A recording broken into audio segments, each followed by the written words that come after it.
Chen's Marketplace had been a fixture in Seattle's retail landscape for 30 years.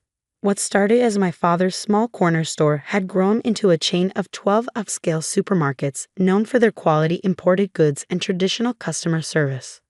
But as I stood in our flagship store's management office, watching my brother David's face turn red with anger, I knew one era was about to end. "Your digital transformation nonsense stops now," David snapped, waving a printout of my latest proposal. "We're a family business, Sarah. Our customers come here for the personal touch, not, what did you call it? Omnichannel retail experiences.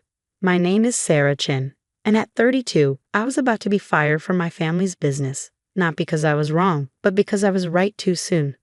The market is changing. I tried one last time. Online grocery delivery grew 400% last year alone. If we don't adapt." "Enough." David slammed his hand on the desk. "You've wasted hundreds of thousands on your pet projects, mobile apps, delivery partnerships, inventory automation. None of it fits our brand." I glanced at Dad, sitting quietly in the corner. James Chen had built this business from nothing after immigrating from China, but lately he'd stepped back, letting David run things. My brother had always been his golden child, the one who thought exactly like him. "Dad," I said softly, "you taught us that innovation keeps businesses alive. Remember when you revolutionized Asian grocery imports in the 90s? This is the same thing. The world is changing." Dad's face remained impassive. "Some changes aren't worth making, Sarah. Our customers like things the way they are." "Really?" I pulled up sales figures on my tablet. "Is that why our revenue has dropped 15% in the last quarter? Why our customer base is aging? Why Whole Foods and Amazon Fresh are eating into our market share?" "Because you've distracted us from our core business," David shouted. "While you've been playing with your tech toys, our traditional operations have suffered. Well, it ends today." He pulled out a formal letter. "The board, which you know includes Dad and me as majority shareholders, has voted to terminate your employment, effective immediately. We're also canceling all technology initiatives and returning to our traditional business model." My hands shook slightly as I took the letter. 10 years of work of trying to drive our family business into the digital age ended with 2 signatures. "Security will escort you out," David continued, pressing a button on his desk. "Your access to all company systems has already been revoked." I looked at Dad again, seeing not anger but something worse. Disappointment. He never understood why his daughter, with her Stanford MBA, couldn't just accept the old ways of doing business. "You'll regret this," I said quietly, gathering my things. "Not because you fired me, but because you're choosing to be blind to the future." "The only thing I regret," David replied, "is letting you waste so much time and money on your tech fantasies. Chen's Marketplace is about tradition, about personal service, not apps and algorithms." 2 security guards appeared at the door. As they led me through the store, past employees I'd worked with for years, I held my head high. Let them see. Let them remember. Only when I reached my car did I allow myself to smile. Poor David. So confident in his victory, so certain he'd stopped my tech fantasies just in time. He had no idea what was really happening. My phone buzzed. A message from Marcus, my secret partner and former head of it at Chen's. Everything transferred before they cut access. Project Phoenix is ready. Perfect timing. For the past 18 months, while fighting my losing battle to modernize Chen's Marketplace, I'd been building something on the side. A new kind of retail platform that combined the best of traditional grocery with cutting-edge technology. Every failed proposal to my family had actually been a test run. Every rejected innovation refined and improved in secret. The Seattle office of my startup, Phoenix Market, looked nothing like Chen's traditional stores. Housed in a converted warehouse, it hummed with the energy of developers, data scientists, and retail innovators. The space my family would have called industrial and cold was actually the command center of a retail revolution.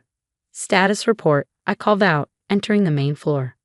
"Mobile app downloads exceeding projections," Lisa, my head of digital, reported.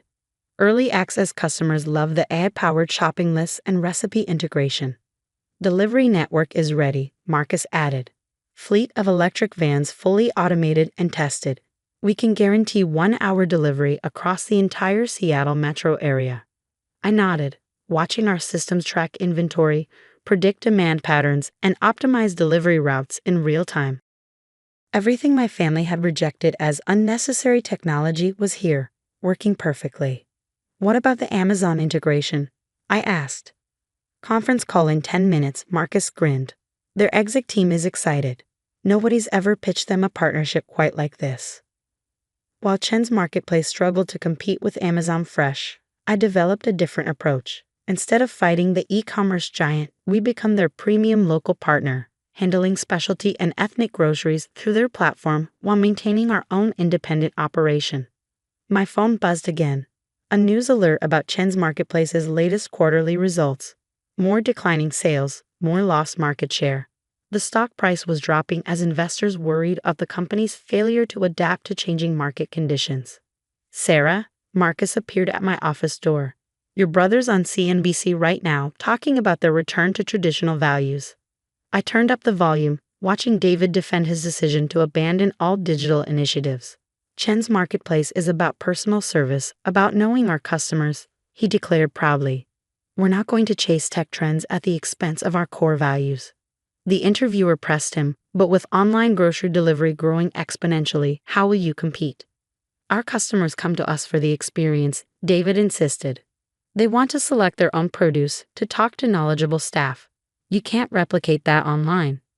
I smiled, thinking of our AI-powered product recommendation system that knew customers' preferences better than any human could. Our computer vision technology that could select better produce than most experienced staff. Time for the Amazon call, Marcus reminded me. The next hour would change everything, but not just for me, for the entire retail industry. David thought he was protecting our family's legacy by clinging to the past. He was about to learn that true legacy isn't about preserving old methods, but about evolving to serve customers better. Ready to launch? Lisa asked as I headed to the conference room. I thought about Dad's face when he signed my termination letter, about David's smugness in thinking he'd stop change from coming. Ready, I confirmed. Time to show them what the future of retail really looks like. The next few hours would transform not just my career, but the entire concept of what a family business could become. But that's another story, one that begins with a simple announcement that would make my brother choke on his morning coffee. Amazon announces revolutionary partnership with Phoenix Market, transforming local grocery delivery. The morning after the Amazon announcement, I sat in Phoenix Market's command center watching our systems light up with activity. The partnership news had broken at 6 a.m. Eastern Time. By 9 a.m. Pacific, our app downloads had crashed our servers twice. 20,000 new customers in 3 hours, Lisa reported, monitoring the analytics dashboard. Social media's exploding.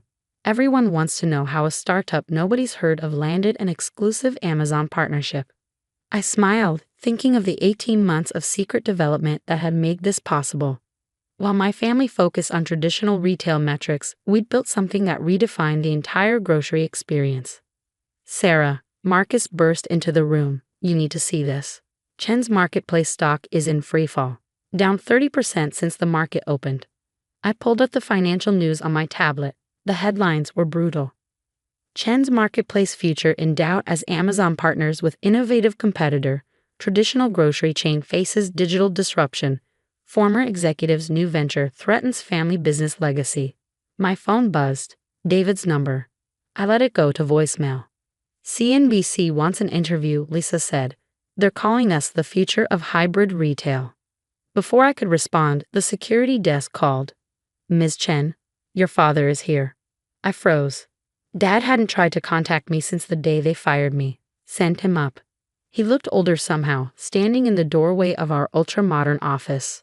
His eyes took in the screens showing real-time data analytics, the developers coding new features, the electric delivery vans being loaded in our automated warehouse. This is what you were trying to tell us, he said quietly. All those proposals, all those ideas we rejected. This is just the beginning, I replied. Would you like to see how it really works? For the next hour, I showed him everything. The AI system that learned customer preferences and automatically suggested recipes based on dietary restrictions and past purchases. The computer vision technology that sorted produce better than human hands.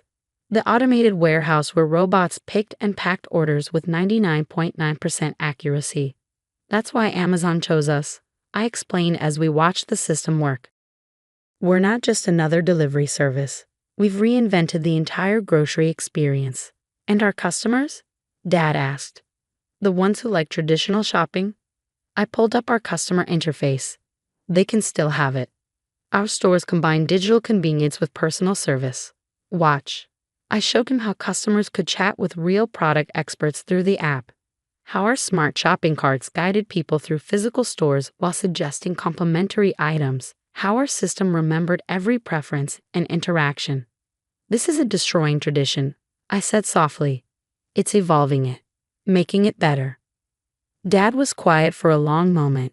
Your brother is calling an emergency board meeting. Chen's stock has lost almost half its value since your announcement. I know. He wants to sue you, claims you stole company secrets. I laughed. Everything we built here is original. Every innovation they rejected, we developed from scratch. Check the patents. Before he could respond, Marcus rushed in. Sarah, you need to see this. Chen's just announced they're launching their own delivery service. They're trying to partner with Instacart. I pulled up their press release and shook my head. Too little, too late. They still don't understand. This isn't about delivery. It's about reimagining the entire retail experience. As if to prove my point, our screens lit up with new data. The lunchtime rush was starting, and our AI was already adjusting delivery routes, predicting demand spikes, ensuring every order would arrive exactly when promised. 3 minutes average delivery delay, Lisa announced proudly, across 5,000 active orders. Dad watched the system work, and I saw something change in his expression. The same look he had 30 years ago when he first realized he could revolutionize Asian grocery imports. The board meeting, he said slowly. Would you come? I hesitated. To what end? To show them this. All of it, before we make another mistake. 2 hours later, I stood in Chen's Marketplace's familiar boardroom. The same room where they'd fired me, now filled with panicked board members watching their investment collapse. David was mid-rant when I walked in. Have to stop them. They're destroying everything we've built. No, I said clearly. We're building something better, and you can either adapt or become obsolete. What followed was the most intense presentation of my life. I showed them everything, the technology, the customer data, the growth projections. With each slide, the reality of their situation became clearer. We're not just losing market share, I concluded. We're losing the future. Every day you cling to outdated methods, you fall further behind. So what's your point? David snapped. You've won. Come to Globed. I've come to offer a partnership. The room went silent. Phoenix Market has the technology and innovation. Chen's Marketplace has the brand recognition and supplier relationships. Together, we could dominate the market. A merger? One board member asked. A transformation, I corrected.